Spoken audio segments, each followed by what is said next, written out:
Welcome back to the channel, or welcome to the channel if you're new here. My name is Sarah and this is my week in review. This is the last week of November, first week of December review. This should be pretty quick, hopefully, if I don't go on a rant. So I'm going to start really quickly with I think it's the two manga that I read. Now technically I read this first one last week, the week prior, but I forgot to mention it in my week in review, and that was the first volume of One Piece. This series came out right around the time that I was reading manga, but I never picked it up. And my husband has started watching One Piece with my daughter, so I decided I would start reading it because I don't know what TV shows. It was fun. It was very cute. It was much more engaging than I thought it would be for some reason, so I enjoyed it. I'll probably be reading them one at a time over the next, few months, as long as the 2-year-old can focus on them and my husband's interested in it. So just something fun I picked up. I also read let's see, I actually have it, the 5th volume of Delicious in Dungeon. This indeed did kick off a new arc. They did reach their goal of getting back their lost party member, but then some things happened, and then some more things happened, and now I'm very concerned. So the overall theme of this is that this adventuring party is going through this dungeon. It's one of these like eternal dungeons where if you die you can be revived. There's a special magic on the place. It's a magic that people want, and it seems to be a plot point developing the series that that's something that people are seeking. But they are going in the initial arc to rescue Fallon, who is this girl here. She was eaten by a dragon, so they want to get her back. And they're piss poor. They can't afford food. They can barely afford armor and weapon repairs. So they go in anyway because they want her back, and they meet a dwarf who teaches them how to live off the dungeon, so to feed on the dungeon creatures. So it's about how they learn to eat dungeon creatures, things like, well, on the back here in this volume, cockatrices, wyverns, we've got a sea serpent, dryads, and dungeon cleaners, and it breaks down like why some of these are good things to eat, why they wouldn't eat other things. It's very interesting. In fact, I really like the meals have little tables, with their like vitamin, energy, calcium, protein, fat, and carb ratios in these little tables. I hope you can see that. Anyway, it's overall a great series. If you enjoy D&D or like traditional quest style fantasy stories, it's a series I highly recommend. And it has stayed good over the past 5 volumes, so I'm going to continue picking that up. The novels I read, let's do this. Let's start with the meh. A Dash of Salt and Pepper by Kosoko. Oh darn, I can't remember his name. Kosoko something. I'll put it on the screen here. This was an arc I had. This just came out last week, and this is a queer rom-com kitchen sort of romance. That's how it's pitched. Our main character, Xavier, has come back to town to basically get back on his feet. Classic setup. He's lost his job, his boyfriend broke up with him, and he ends up taking this job, and I believe his name was Logan's Kitchen. And they, hit it off, and it goes from there. I enjoyed this while I was reading it for the most part, till like the last part, and then it felt like it was a bit much. Xavier's internal dialogue is very He talks, he describes, he monologues a lot, big paragraphs, and the longer I was in his head, the more frustrated I got. I don't know. He was fine as a character. I just wish we had had a second POV to kind of break up that sameness throughout the entire book. He didn't seem to grow a ton. There weren't any real surprises to the book. And frankly, the third act breakup, because it's traditionally published, we have one of those. If I had a partner who spoke to me the way his did in that moment, I would not have taken him back. It wouldn't have happened. It was too much, and it was red flags all over the place, and it made me very uncomfortable. So ultimately I didn't end up super enjoying this one the longer I sat on it. I gave it a 3, but I don't know I don't know if I'll pick up any more from this author. We'll see. I know the library has his debut, so I might try his debut out and then call it from there, but this one just was a miss. I didn't think it would be a solid hit. I'm usually not a huge fan of single perspective romances, but I had the arc, so I wanted to give it a try. It may work for somebody else though, so I do recommend giving it a shot if that's something that interests you.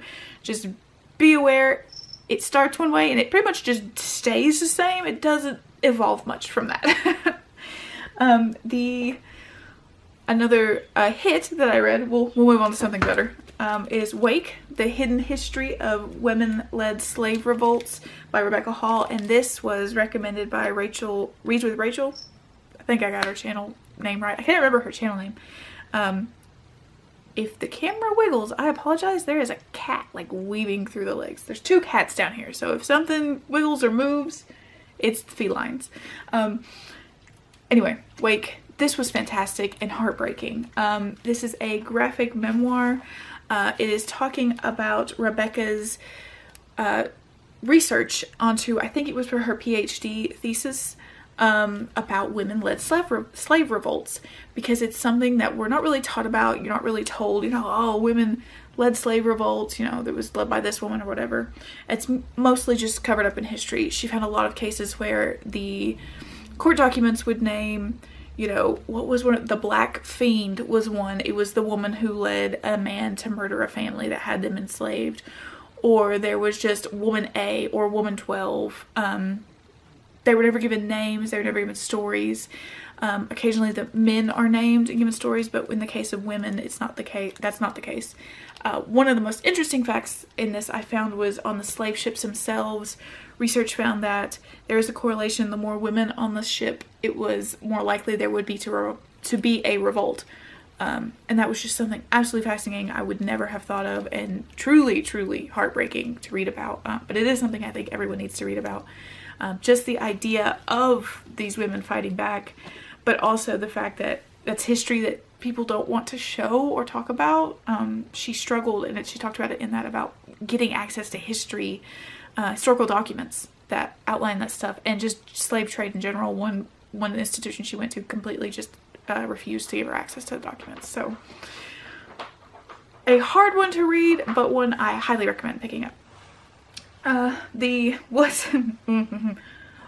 We'll talk about something good because the next 2 I have to talk about are meh. The Stoneheart Bride by Katie Wilde is a novella set in her Deadland series. This is a fantasy barbarian romance. If you enjoy those, super recommend this. It's very sweet, fun, you know, a little bit of low angst. You know it's going to be a happily ever after. It's only 50 pages, so it's not that intense.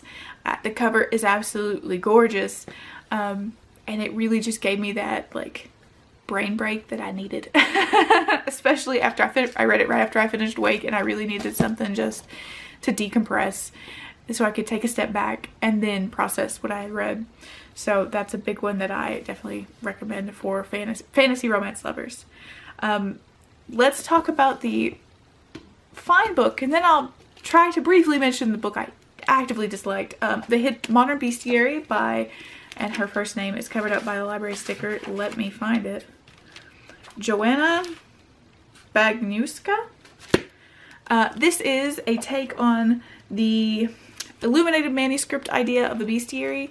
She has beautiful artwork, and it's 1 to 2 pages of information on an animal. And like I said, artwork on each page. This was really fun. There was a lot of interesting information in it, especially in the ocean, the sea creatures section, the water-based creatures. But a lot of this I knew. So I would say if you are not someone who reads a lot of nature nonfiction, or you have someone in your family who just really likes animals but they don't read a lot and you're looking for like a gift book, this would be a fantastic pickup. But if you read a lot of nature nonfiction like I do, or you are pretty familiar with a lot of your favorite animals and animal quirks and stuff, this might be a skip unless you're just looking for a beautiful book for your collection. I really did end up skimming past entries because I knew a lot about that particular creature. And the writing just wasn't quite engaging enough to make me want to reread those sections or relearn that content. So this was okay. It wasn't as good as I had hoped it would be. All right, I had to get up, so if I've moved positions, that's why. the last book that I have to talk about, we'll try very hard not to rant about it. The biggest disappointment of the year for me, most likely. Yes, unless something pops up in the next 3 weeks, this is the biggest disappointment of the year for me. Lost in the Moment and Found by Seanan McGuire.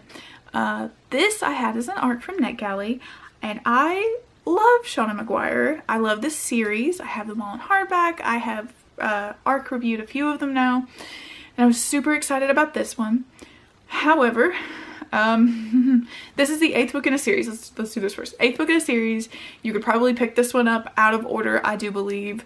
And this talks about one of the characters we briefly got introduced to in the last book. So you don't need it. You don't technically have to pick up the last book. Having read this one, you don't. This is just her backstory. I don't recommend reading this one. In fact, I was 25 pages into this, and I actually sent a friend of mine a message that said, please don't read this. So at the beginning of the book, and this follows Ancy. Her mother remarries, and her stepfather begins to make signs and motions that he's going to groom and abuse her. And she leaves. She finds her magic door that sends her to her portal world, and she's in this basically giant thrift shop, and that's her world. It's the place where lost things are found, and she works in that thrift shop. So the first page of this arc is Seanan McGuire giving a trigger warning for the grooming and the insinuated abuse. Nothing on page happens to her as far as that goes, so that is trigger warned. And then in the first 10 pages of the book, there is a very vivid, very graphic scene of Ancy watching her father die in a Target. And it's vividly described. It's very impactful. And as someone who has a trigger around like sudden and traumatic deaths, this actually triggered me into a anxiety fit. I didn't sleep for a couple days. This was incredibly painful. So I would strongly recommend anyone who has any kind of triggers around death, parental death, child trauma to either skip this one or skip to chapter 5. And this is where the biggest complaint I had was, even though we had this trauma, we were front loaded with this trauma and this pain. After chapter 5, it was completely non-existent. It was almost irrelevant, in fact, to the plot. By the nature of where Ancy goes, she forgets things, and she forgot her trauma, and then she forgot her father's death, and then at the end, there is a brief moment of her remembering it and going, oh, well, I guess I don't get to grieve that. That's a shame. And that's it. It's never brought up again. She goes back out of her, you know, you're always thrown out of your portal world. She ends up back in our world. She goes by our house. There is some resolution on her stepdad, which I completely don't buy. And then she's off on to her next adventure, which is going to tie into the next book, I'm sure. But that trauma felt unneeded. It felt unnecessarily vivid. And it almost felt like those first 2 chapters, someone said, you need more. You need more on this book to make it bigger, or you need something more to emotionally invest your readers. Add something in. And so she just came out of the gate swinging and just punched you in the face with a death, and just, it's a hard no. I'm quite upset about it still, evidently. So if you pick this one up and have any of those triggers, skip to chapter 5, or just don't read it, because frankly, I don't know that it's that important. You can always look up a spoiler of the few things that might be important to it. But otherwise, huge freaking trigger warnings on this book. Yeah, that was bad. That was bad. I feel really terrible for anyone who doesn't get those trigger warnings, because that was a terrible experience for me. I can only imagine what it's going to be like for other people, because I can't understand the trigger warning for the insinuated grooming and the gaslighting and the abuse, like insinuated. Like, I'm glad that's there, but I wish you had also triggered the vivid, painful death. Yeah, that would have been great. Okay, I'm sorry. Bringing it in. On to happier topics. I am currently still reading this Star Wars book. I swear I'm going to get it done this week. Convergence. I actually put it on hold because I thought, I'll read a dash of salt and pepper real quick. That won't take long. It took longer than expected because, one, I have been not able to focus. and 2 wasn't that great. But when I finish Convergence, my next book is going to be Kiss Her Once for Me. This is by Alison Cochran. I have heard so many amazing things about this.